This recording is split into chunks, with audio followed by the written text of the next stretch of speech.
My name's Greg. I'm an addict. Let me get some brains here. Okay.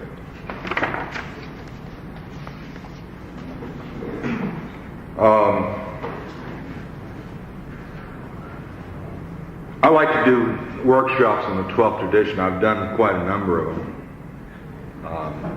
I have a lot of fun with them, and probably the most exciting part of it is that with the 12th tradition we can tie the traditions into a real clear package. And we can, I think, lay some sense to a lot of the other traditions by looking at the 12th tradition, by looking at that anonymity as the spiritual foundation of all our traditions. I approach this tradition from that way rather than from the ass end, because it's really neat, because it's fun, and because it's real meaningful to me. I think through looking at the 12th tradition I really began to understand the rest of the traditions a little better, through looking at anonymity, which is another one of those catchwords we use. Anonymity, we throw it around, it's part of our name.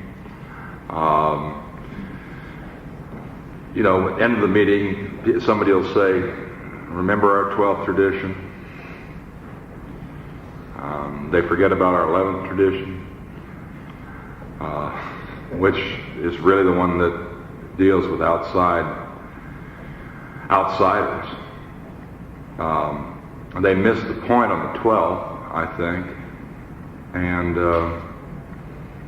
it's lost a lot of its meaning, but I think perhaps it's the most important principle we have, or just about. Definitely one of the most important. And it's really an exciting concept. I'm going to start out by talking about that. I think that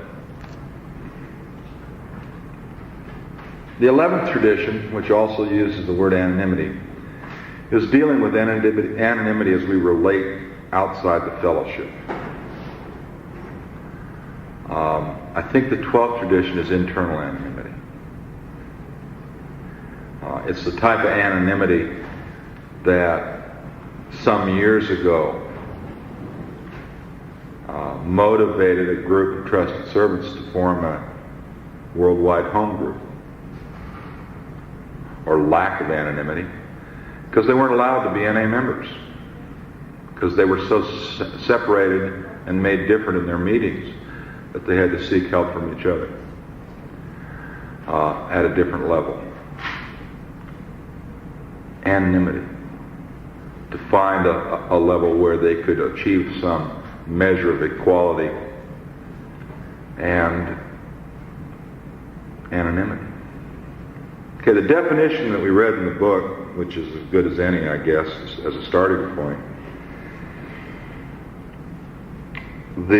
was the condition of bearing no name, or something like that. Okay, what does that mean? Bearing no name, nameless. Well, what are names for? Well, we use names to identify ourselves, right? My name is Greg. It's my name. If you add my last initial, Greg P., there are a lot of Gregs in the world. Not a lot, but there's quite a few Gregs in the world. If you add the last initial, then you're going to cut that number by, 1/26 or something like that. It makes it a little more manageable number of people. And if you add my whole last name, Greg Pierce, that really identifies me pretty well. There aren't a lot of Greg Pierces. And if you add other information about me, you can tie it down even closer than that, can't you? The point I'm trying to make is that we use names to set us up as unique, definable, specifiable people, don't we? To single us out and identify us. Okay. With that definition, if we carry it through, bearing no name,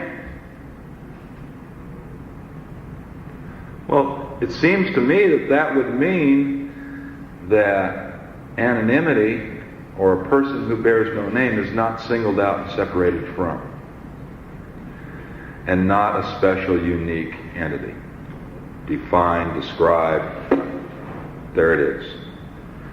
I like to look at anonymity as setting aside all those things we use to separate ourselves. Whether that's name, and that's probably the most common. But what about all those other things? Well, there's Joe. He's a carpenter. Or so-and-so, and they do this, and they do that. That's one way we qualify people, isn't it? Another way we qualify people is by the way they dress. Another way we qualify people is by sex. Another way we qualify people is by what kind of car they drive, whether they put a quarter in the basket or $1 or $10. We qualify people by all kinds of things, don't we? And that's into that dynamic of addiction where, we immediately will make assumptions about a person and categorize them and label them and rubber stamp them and set them off in a corner just in case we ever have to deal with them. We're all prepared. We know how to react, right? It's the old put me in a room with another human being and I automatically got a problem. I don't know who to be. Until I get some information about them, then I know who to be. And I will be whoever I'm supposed to be with that person. It's part of my addiction. I will chameleon myself right in that role, and I will treat different people different ways. That's a violation of the principle of anonymity. To me, what this tradition is saying at its most basic is that when we get together in our groups, the preamble, the people we have only with vigilance and justice, freedom for the individual, comes from the 12 steps, so freedom for the groups springs from our traditions. When we get together to fulfill our primary purpose in our groups, it doesn't matter who we are and what we do. It doesn't matter how much money we got. It doesn't matter whether we're male or female. It doesn't matter any of that stuff. What matters is that we're addicts seeking recovery. In our meetings, we pretty simply identify as that. My name is Greg. I'm an addict. That doesn't tell you what I do for a living, does it? It doesn't tell you what kind of car I drive.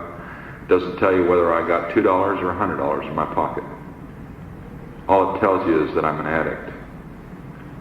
And I'm seeking recovery by virtue of being there. And I think that's where we belong, but we have a hard time with that. Because we feed right into that. We want quick, simple answers to people. Throw them off in. I think that all stems from our self-obsession. We have to be perfect, one way or another. We have to be able to relate. I have trouble with that. Anonymity, I think that's what the key issue is. Okay, I want to look at all the traditions based on that idea that what we're talking about is setting aside all those things to separate us, because it'll work. You can go through all the traditions and take a look at them and pick out things that tie in with that. And I want your help. Okay, this is a workshop. I don't believe in, it's not a lecture. If they wanted a lecture, they would have called it a lecture. I could have done that too, but this is a workshop. And the idea is so we all can think and learn. Who there has a program? Anybody in here have a program or a book? Okay, here are a couple of more books. Why don't you guys, if you don't have a program or a book, take one. Come on up and take one.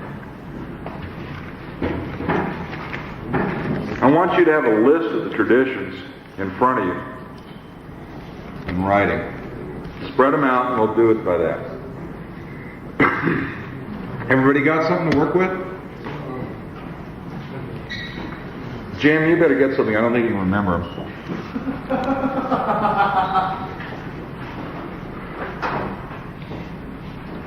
Okay, everybody got something to work with. Let's look at that first tradition. What are the things in that tradition that point to this concept of anonymity. Our common welfare should come first. Personal recovery depends on NA unity. Does anything in there tie in with the idea of setting aside our differences and becoming equal? The fact that we are anonymous and not identifying or defining ourselves. My name is Mike, and I'm an addict. Hey, Mike. The fact that we are anonymous and not defining or identifying ourselves, we're setting down all of our uniquenesses and our differences and leaving only the unifying or the thing we have in common is that we are addicts seeking recovery. Okay. There are two words in there. Common is, and unity. They're real obvious, aren't they? Expressions of that.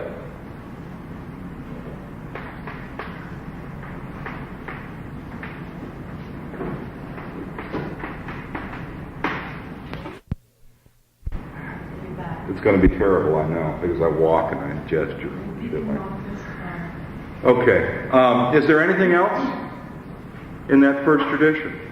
Our common welfare should come first. Not my welfare, not what I need, not my individual needs. Even though they used to say, if you ain't got nothing to put in the basket, take a little bit out. Dave? I'm Dave, I'm an addict. Hey, Dave. But it says,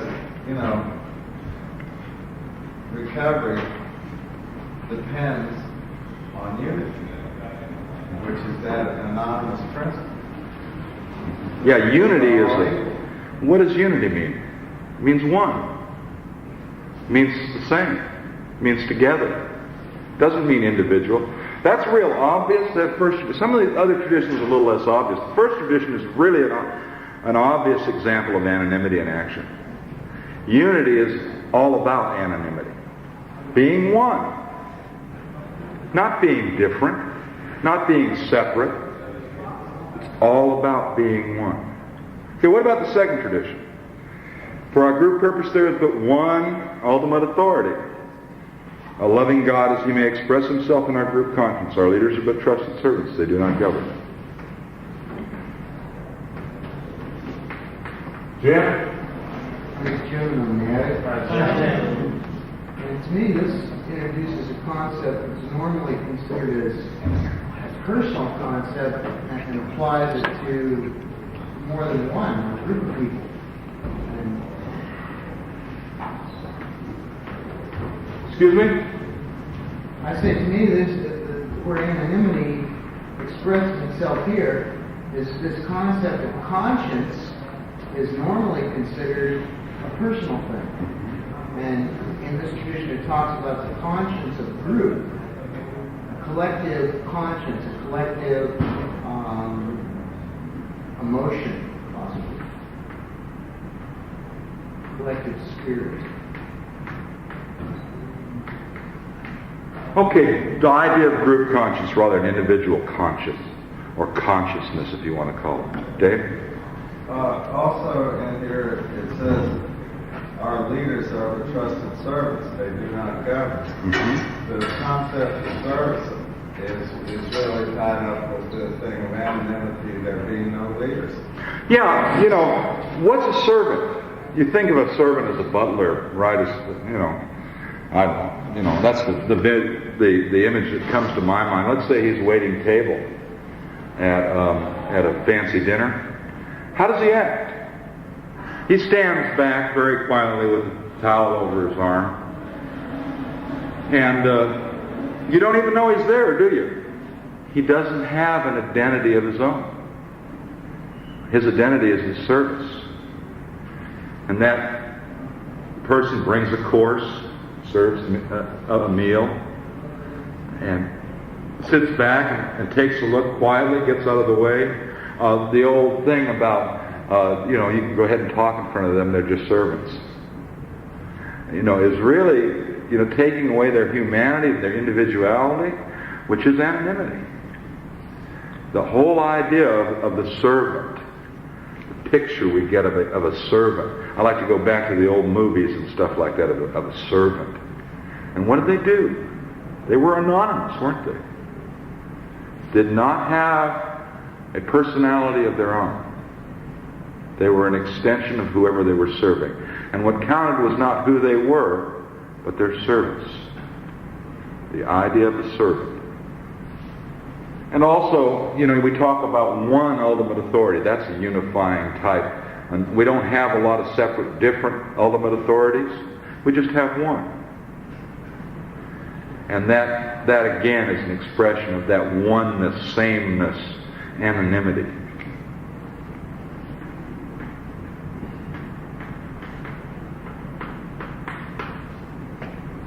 Okay, what about the third tradition? The only requirement for membership is the desire to stop using.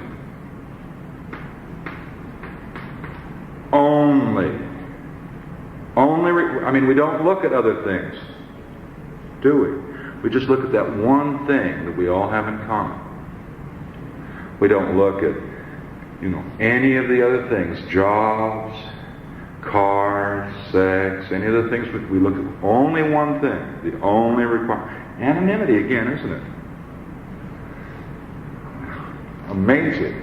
4, each group should be autonomous except in matters affecting other groups or NA as a whole. What about that one?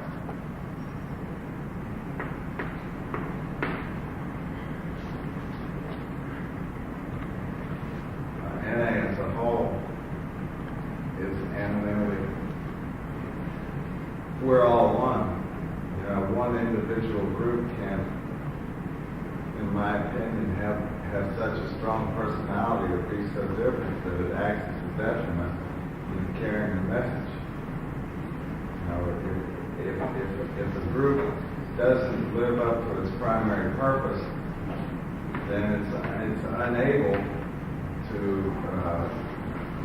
effectively carry the message of recovery, and it sticks out and it's different, and that makes it apart from the whole. Yeah, we have pretty clear guidelines as to what our groups can do and can't do.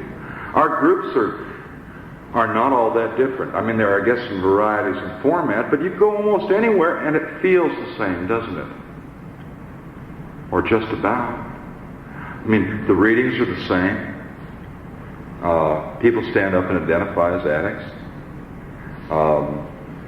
The topics are recovery related. It's based on putting forth the 12 steps and adhering to the 12 traditions. Groups don't vary much place to place. Formats vary, but groups don't. The magic's still there. That atmosphere of recovery is there. You can go anywhere. Yeah, I can walk. I've been to meetings in 40 states. They're not that different. Sometimes you have a speaker speak first and then you talk about it afterwards. Sometimes you talk about it first and speak afterwards. Sometimes you talk about topics. Sometimes you talk about how it's going. Sometimes the topic's this, sometimes the topic's that. But the feeling's the same. Again, we don't have a lot of differences, do we? But also that idea of autonomy, being able to be self-sufficient, a unit unto itself. That kind of goes against the grain with anonymity, except if you look at it, the reason for that is so that we aren't affected by things that go on in other groups. If we're all pretty much the same, we can all stand on our own 2 feet as a group, then if the group next door fails, we don't have to fail. Why? And those addicts there, can find a home with us too. I think the principle of anonymity comes in. I think the most obvious place is that whole, the sameness idea, except in matters affecting other groups or any as a whole. That would be things that would differentiate, wouldn't it? We're a special group. We do this. No, you're an NA group. We all feel special about our home groups. But that's not because they're different. but because we found what we need there. We found what clicked for us there. Let's look at 5. Each group has but one primary purpose: to carry the message to the addict who still suffers. Again, one purpose. A sameness. Our groups have but one primary purpose. All our, not just the ones here, not just the ones in Georgia, not just the ones in California. Everywhere our groups have one focus, one purpose, which is one of the ways we're the same. It also keeps us on track. And if we're in a meeting thinking about our primary purpose, then we have fewer personality problems. If I'm concerned with the newcomer, the addict who still suffers, my personality, our differences become less important. The old story about two guys who fight like cats and dogs, hate each other, will go on a 12-step call together and be a great team. You know, it's real typical. They set aside their differences. We set aside our differences in a group setting and focus on the primary purpose of carrying the message. Again, real excited.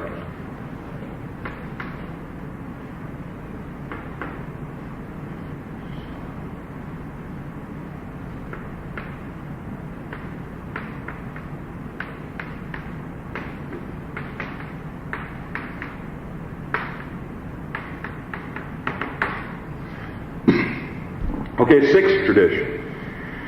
An NA group ought never endorse, finance, or lend the NA name to any related facility or outside enterprise, lest problems of money, property, or prestige divert us from our primary purpose. Does it fit anywhere? Probably the most obvious way we differentiate is money, power, and prestige, isn't it? Isn't that one of the things that we go for when we want to separate and be different and classify someone? Money, property, and prestige. What do they got? What do they do? How much money have they got? Oh, is that a person a good person to talk to or not? Are they special? Huh? Of course, that's one of the primary ways we separate ourselves. One of the primary ways that we discriminate is based on money, property, and prestige. And why does that come out of endorsements and financing or lending? Because it sets whoever's doing that up as special. Look, this is special. We endorse it. An endorsement is saying something is special or implying that something's special. Finance sets us up as, I'm a lender. You owe me. I'm special. I'm different. See, if I owe you, you're not the same as everybody else in the room, are you? Because I owe you. Finance. Lending the name. You can use my name. You guys do such a good job that you can use our name. You're special. We don't let everybody do this, mind you. But you're special. Different. You know, ties right in with the principle of anonymity. Not doing that. Not differentiating, not setting other people up or other entities up as special, or better, or worse, or richer, or poorer. And it's kind of like the wedding thing, you know. For better, for worse, for richer, for poorer. Where does it go? In sickness and in health, till death do us part. It sounds like the program, doesn't it? Okay. 7. Every NA group ought to be fully self-supporting, declining outside contributions. Dave? I have addiction on David. It's that it's self-support. That to me, this is one of the things that is very ticklish within our fellowship.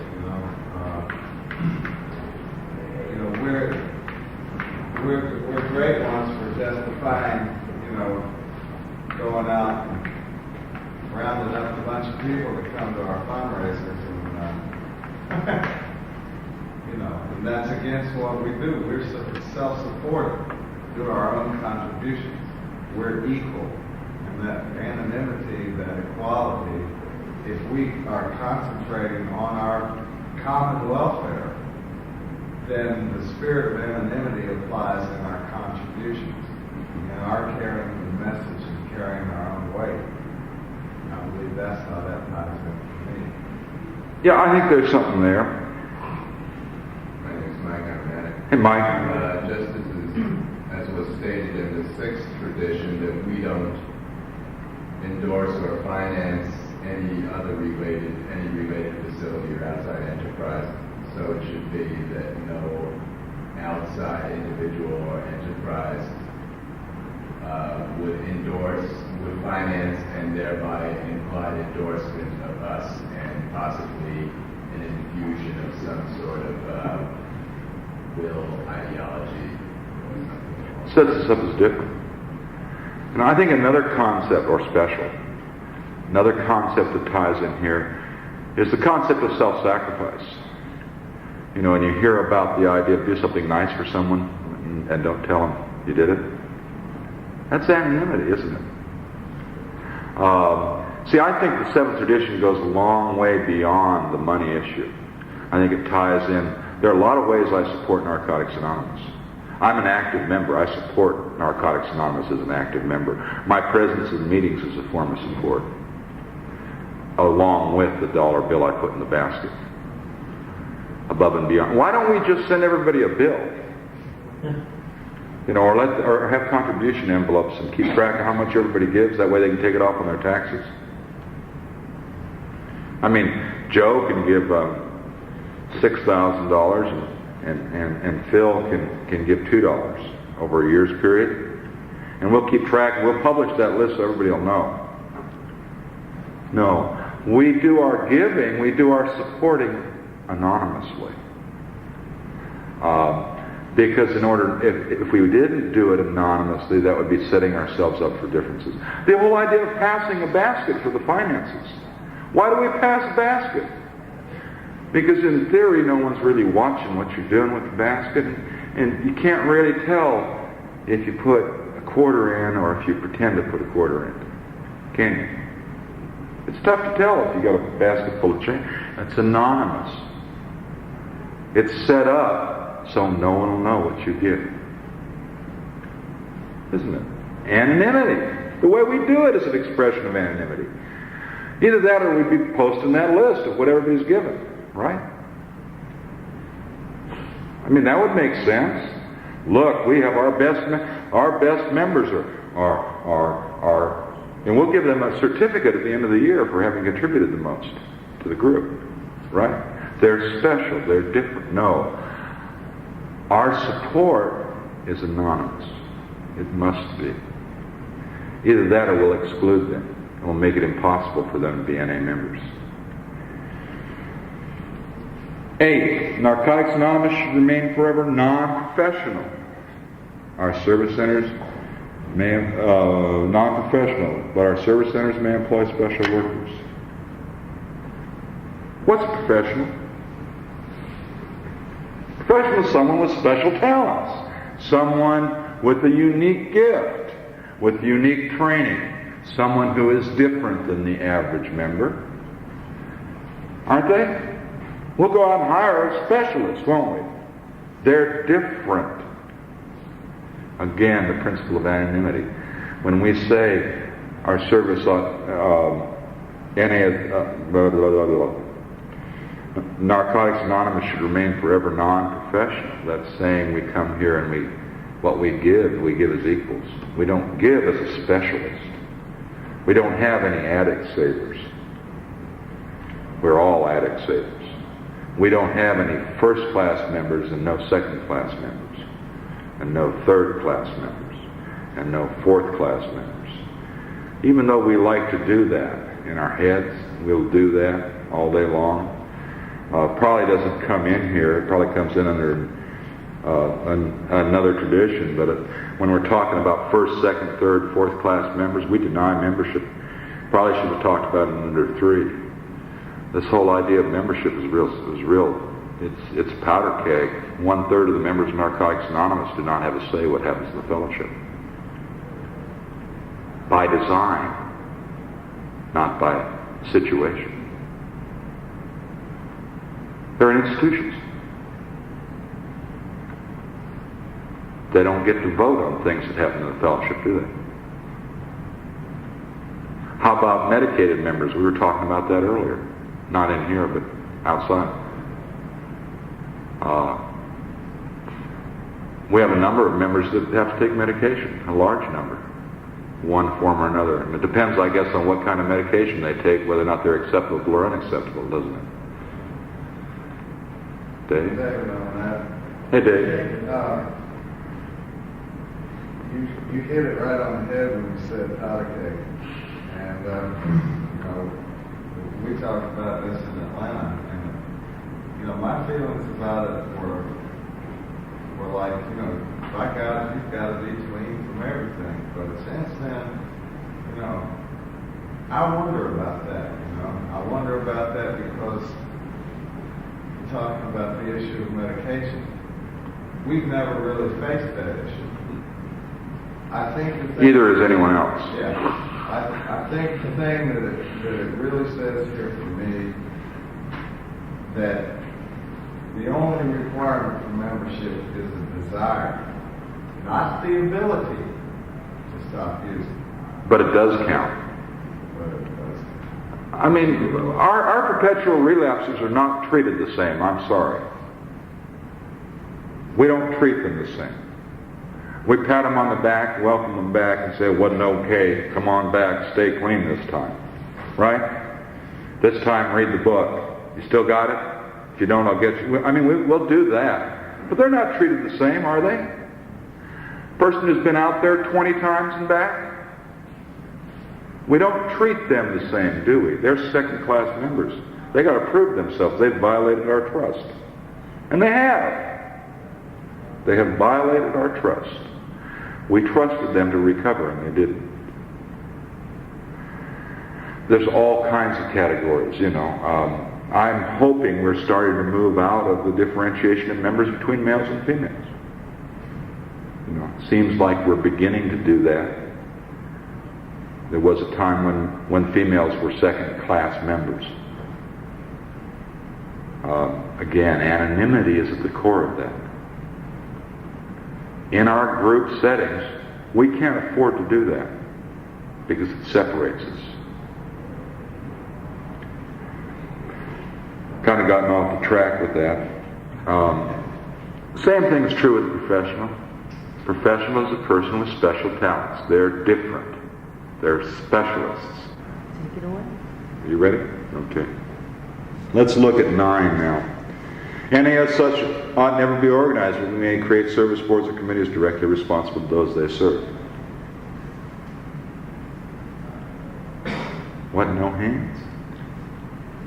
Oh, You want me to read it again? tired of raising my... Any as such ought never be organized, but we may create service boards or committees directly responsible to those they serve.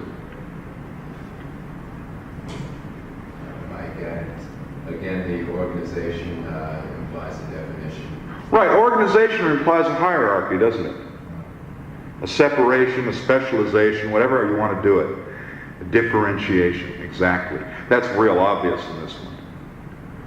Isn't it amazing how easy it is to fit that definition into all of these? Is there anything else about this one that jumps out? Okay, let's move on. Okay, Dave? The directly responsible to those that serve jumps out for me. You know, Okay.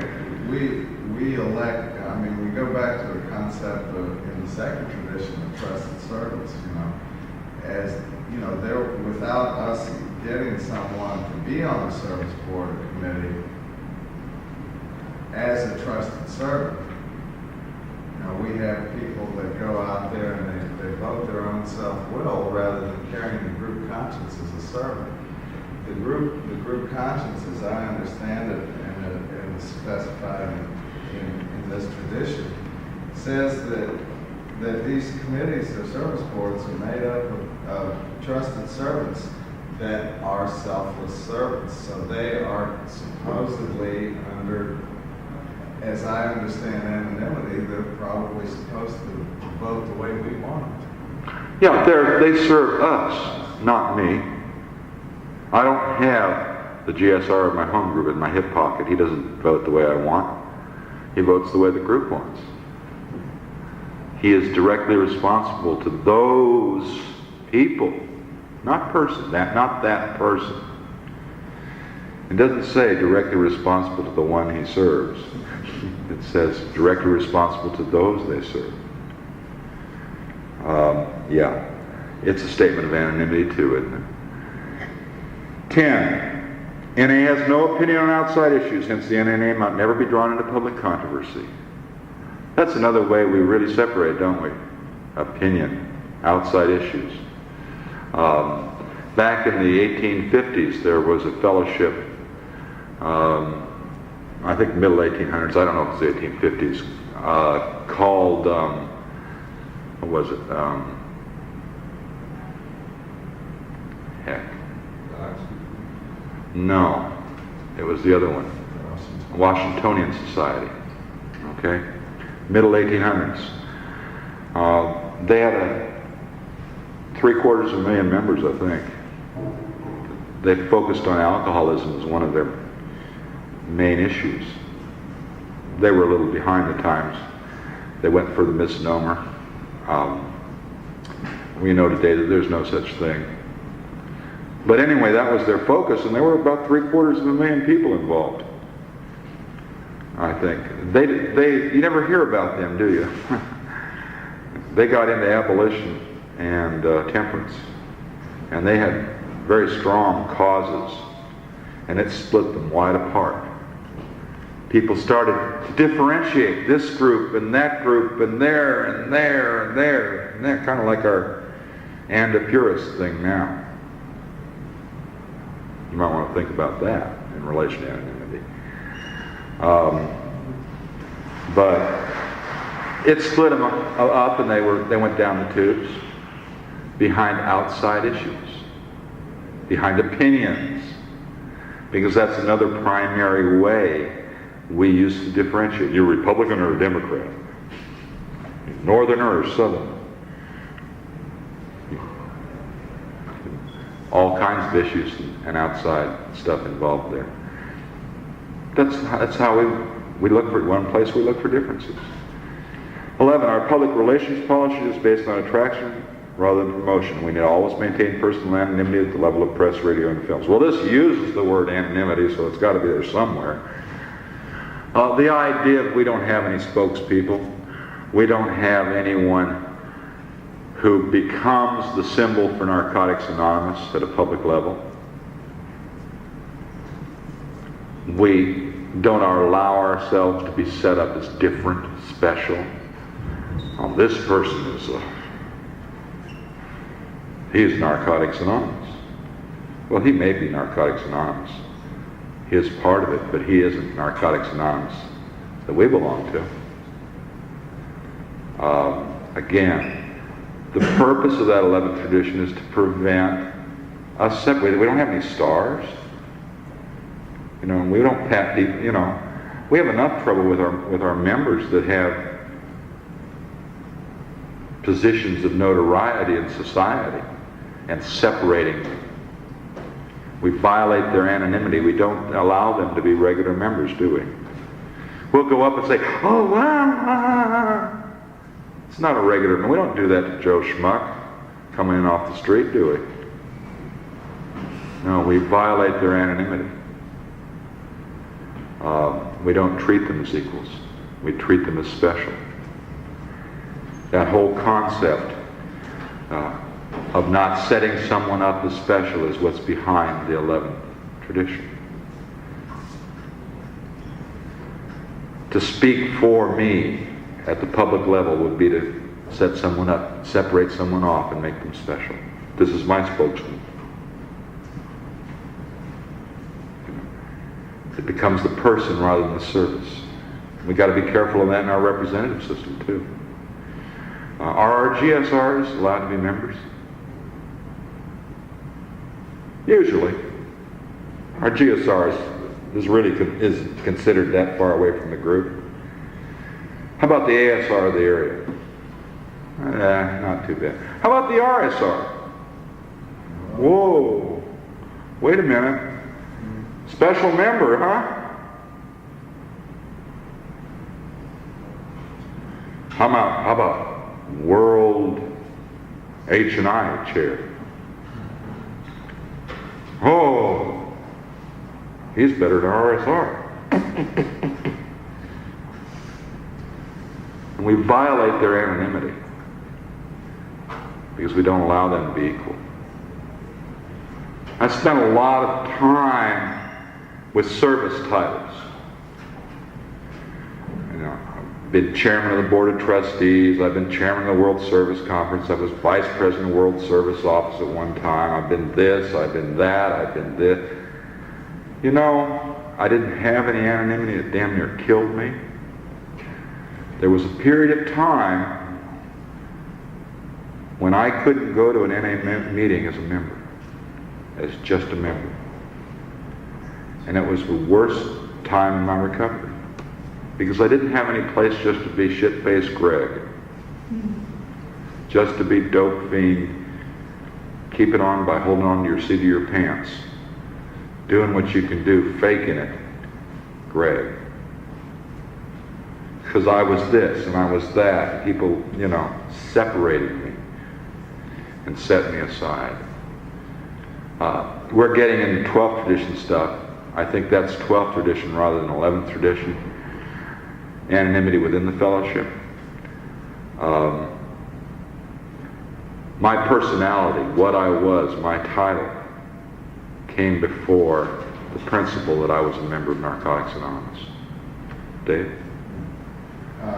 Here, I like this tradition. You know,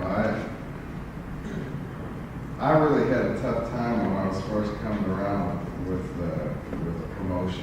promoting recovery in Narcotics Anonymous, and I've almost hit bottom with that. You know, it's like for me the attraction rather than promotion. That's what brought me to Narcotics Anonymous. I didn't come here to get clean. I didn't know about it before I got here. You know, I came into a meeting strictly by a fluke, you know, of God's will for me and my life, and was attracted to the message of Narcotics Anonymous because there were people there that had worked the principles of this program. And attraction and primary purpose and anonymity, all of these things tie in for me today. You know, it's like if we live our primary purpose, if we place anonymity as the foundation of our traditions, then everybody that comes into narcotics will be attracted to it. And for me, that attraction is what keeps me coming back. Today, I have a program that attracts other people, you know, and for me, I get with people that have recovery and they attract me, and I don't know who they are. Yeah, the whole attraction rather than promotion thing is really interesting. We've made some mistakes with that. How about a couple of years ago, after when the book just came out, if you come to 4 meetings of our group, we'll give you a basic test. If you don't, we won't. Anybody ever hear that happening? Huh? It happened. Or how about if you become a member of this group, we'll give you a t-shirt. That's happened. That's called promotion. See, we're different. We're part of this group. We're special. You get to have a t-shirt or a book. We will give you something. That's promotion. We do it in our groups. You know, it's kind of weird. There's a fine line that when we can't make those kind of promises. If you do something special, if you do something different than the run-of-the-mill member, we will give you something. That's promotion. We promise some kind of special treatment, some kind of special favor, if you do a special thing. I mean, that's out and out obvious promotion. That's what promotion is all about. Separating violation of anonymity, isn't it? Promotion is a violation of the principle of anonymity. We're treating people differently. The basic text here says, in closing that, as soon as I get it here, anonymity in action makes it impossible for principles Anonymity in action makes it impossible for personalities to come before principles. What that originally said in some of the developmental literature was that principles before personalities is automatic when the principle of anonymity is enforced, or something like that. If you're practicing anonymity, principles before personalities, it's automatic, because personality, that's the product of all these ways we differentiate and separate, isn't it? A person's personality is a description, is the product of all the differences. And if we're not looking at differences, personality gets real blurry. And then people just become people. And in our groups, we're all the same. In our groups, we're all there for the same reasons. We all follow the same process. It's called the 12 steps. We all abide by the same guidelines of the traditions in our group settings. We all have one focus, one purpose. We all have an equal, undifferentiated opportunity to give and share. That's the principle of anonymity in action. And it runs throughout all the traditions. I've tried out several other definitions of anonymity and they don't fit. It's hard to run through them. There are a couple of these that are slightly awkward, but for the most part they're so obvious and they pop through. And when I go back and I do and sit in on a workshop on one of the traditions, let's say I'm sitting in a workshop on the seventh tradition. We went into that a little bit deeper than some of the others. One of the things I do is look for the anonymity. Where does the anonymity come in? Because it's through anonymity that I can understand the other traditions. If anonymity is a spiritual foundation, then anonymity makes it possible for me to understand what the tradition's really saying. If I look for the anonymity, I can understand the principle of the tradition. The letter and the application and the dotting the I's and crossing the T's may not be there. And that requires further thought. But the basic concept will come through if you look for anonymity in the tradition, whatever tradition you're looking at. And we just went through them real quickly and real simply. And we can see that this principle of setting aside our differences, this principle of equality, this principle of sameness, this principle of oneness, runs as a common thread throughout our traditions. And it's real exciting, and it really makes the traditions alive, and it makes them a package instead of tradition 1 and tradition 5 and tradition 3 and tradition 8. It makes it a continuum and a package that relate and tie together. And that's really all I have on the 12th tradition.